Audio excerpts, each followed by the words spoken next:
How far do you want to take this thing? I read an interview before and you said you wanted to be prime minister. Is that true?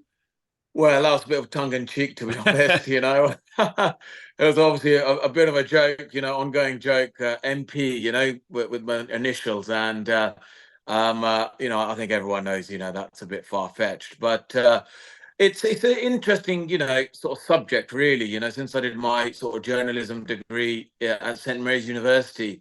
You dabble into different things. You're, sharpening those skills, but you're also looking at politics and seeing um, how politics shape our country. MP for PM. That would be something, wouldn't it? How on earth did you end up becoming a candidate for George Galloway's Workers' Party? Just talk us through how that all came about. Yeah, there was a candidate from Leytonstone, Memtas Anwar. He's a good friend of mine. He's a very successful lawyer, and he kind of asked me the question. He goes, "Do you want to get involved?" I said, "Which area then?" He goes, "Southall and Ealing." So Southall and Ealing area I know really well. I was a radio presenter on Punjab radio for a couple of years. I know the community quite well in that area. I also, played for Twickenham Cricket Club, which is close by, in that area. So Hounslow, Southall, all of that sort of area where I know people. It was a very familiar area to me.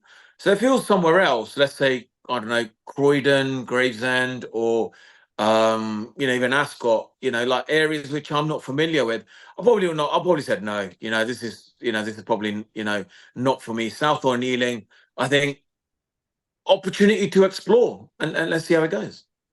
And how about the party itself? What were the policies of the Workers' Party that you agreed with that drew you to that party? Yeah, like, we have open discussions, like, we can openly disagree, if any policies you don't agree with, but anything you like. I think it's more to do with, the gap between the rich and the poor. That really, I was really interested in the how, interest rates are really high at the moment. Gas and electricity bill is really big. How's that impacting the ordinary person on the street? And that's the bit really, I think, I gripped me, and I thought that area is where I want to, if I do become an MP, which is obviously, I don't know, people are saying, I don't know, maybe 5,000 to 1, right? Leicester City win the Premier League again. But, if that, you never know, then it's sort of like, how do I say, um, helping, the ordinary person. Okay, so by the sounds of it, like there are some policies that you connect with from the Workers' Party, but you don't have to sort of go along with everything that George Galloway believes in. Is that right? Yeah, yeah. I mean, I've, that's the part of our party. We know that we're not a dictatorship. We're like, you can be open to anything. You don't have to necessarily agree with it. It's what pulls you. What bit do you like? And that's the bit I like. So how well do you know Galloway then? Yeah, I don't know him that well, and maybe I should, um, I know he's a quite a controversial figure. He's a popular speaker. He's one of the best speakers in Parliament at the moment. He polarizes opinion. But my focus is more Southall and Ealing. More about the people there. I'm not a foreign expert, as everyone knows. So Yeah, it's can you more tell me about what local NATO is, stuff. please? I'm Well, just joking. I've done my research now, but I should have done it beforehand, right? But it's all Oh, right. You get caught out. yeah, yeah. I'm looking forward to the next interview, Monty. You mentioned Galloway there. He is a controversial figure. A lot of people think he's a conspiracy theorist, anti-Semitic. Are you really ready to be associated with someone that controversial? Well, I think you know, I'm still sort of exploring the idea. Do you know what I mean? Like I want to be, I know you're going to get judged upon on it. I want to be focusing on obviously South or kneeling as my main thing. But then the wider perspective is, you know, when you look deeper into it, you kind of think, okay, something to obviously, think about. That's something I need to explore. Hmm. I mean, people are really going for you at the moment. I've seen a couple of interviews, real sort of political heavy hitters in terms of journalists. Politics is no joke. Do you feel like you're right in the deep end at the moment? Well, it's a steep learning curve, put it that way. I'm at the top of Mount Everest and it's just getting steeper. The last time I spoke to you, you wanted to be the next Piers Morgan. You could have had a much quieter life. What happened?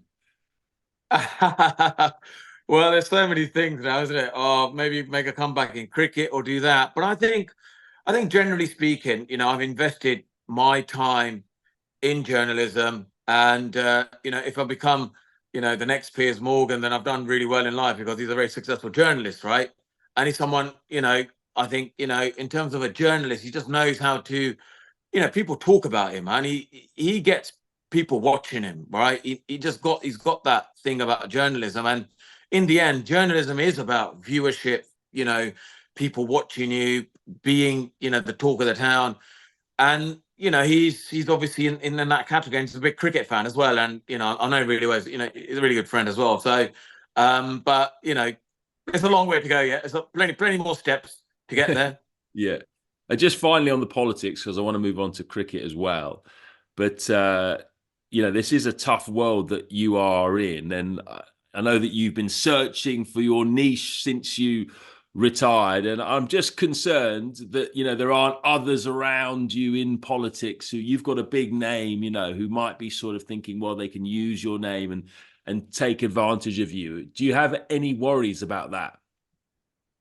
No, I've got friends in politics. I think my priority is my commentary, sports, broadcasting, playing. That's my first priority. And that's the first thing I said immediately. I said, that's my first thing I want to focus on.